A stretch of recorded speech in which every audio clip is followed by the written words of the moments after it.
Hi guys, welcome back to Nayan Moni blog আৰু আপোনালোক সকলোকে মোৰ এটা নতুন ভিডিঅ'ৰ সৈতে স্বাগতম জনালো। আশা কৰোঁ আপোনালোকে ভিডিঅ'টো চাই ভাল পাব আৰু ভিডিঅ'টো শেষলৈকে চাই থাকিব।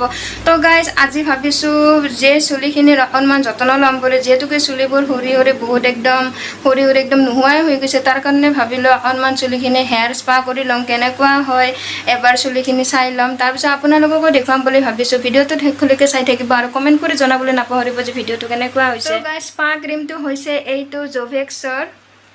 এইটো এতিয়া মই স্পা কৰিম আৰু আপোনালোককো দেখুৱাম কেনেকুৱা হয়। তো গাইজ এতিয়া চুলিখিনি ফাইনেলি স্পা কৰিবলৈ লৈছোঁ। আপোনালোকে স্পা কৰাৰ প্ৰথমতে মূৰটো ধুনীয়াকৈ ধুই ল'ব। তাৰপিছত স্পা কৰিবলৈ এটা বাতিত স্পা ক্ৰীম ওলাই ল'ব। আপোনালোকৰ চুলিৰ হিচাপত স্পা ক্ৰীম ওলাই ল'ব। তাৰপিছত চুলিখিনি দুয়োপিনে দুই চাইড কৰি ওলাই ল'ব, যাতে স্পা লগোৱাত সুবিধা হয়, যিহেতুকে নিজে লগালে অকণমান দিগদাৰ হয়।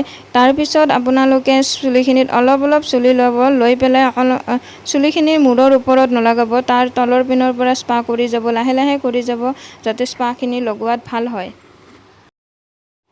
এতিয়া মোৰ স্পা কৰা হৈ গ'ল। স্পা কৰা হোৱাৰ পিছত ফণীৰে এনেকুৱাকৈ মূৰটো চুচিব লাগে। তাৰপিছত আপোনালোকে হয়তো ষ্টিমাৰ ল'ব পাৰে, নাইবা এখন গৰম পানীত এখন টাৱেল জিকাই পেলাই মূৰটোত ল'ব পাৰে। তো গাইজ ফাইনেলি মোৰ চুলিখিনি স্পা কৰা হৈ গ'ল। এতিয়া মই 10 মিনিটমান সময় এনেকুৱাকৈ ৰাখিম। তাৰপিছত এখন টাৱেলত গৰম পানীৰে জিকাই লৈ পেলাই মূৰটোত দিম, যিহেতুকে মোৰ ষ্টিমাৰ নাই, মই তেনেকুৱাকৈ ষ্টিম ল'ম। আপোনালোকৰ যদি ষ্টিম আছে তেনেকুৱাকৈ ল'ব পাৰে, ষ্টিম ল'ব পাৰে, নাইবা গৰম পানীত টাৱেল এখন দি পেলাই তেনেকুৱাকৈও ল'ব পাৰে।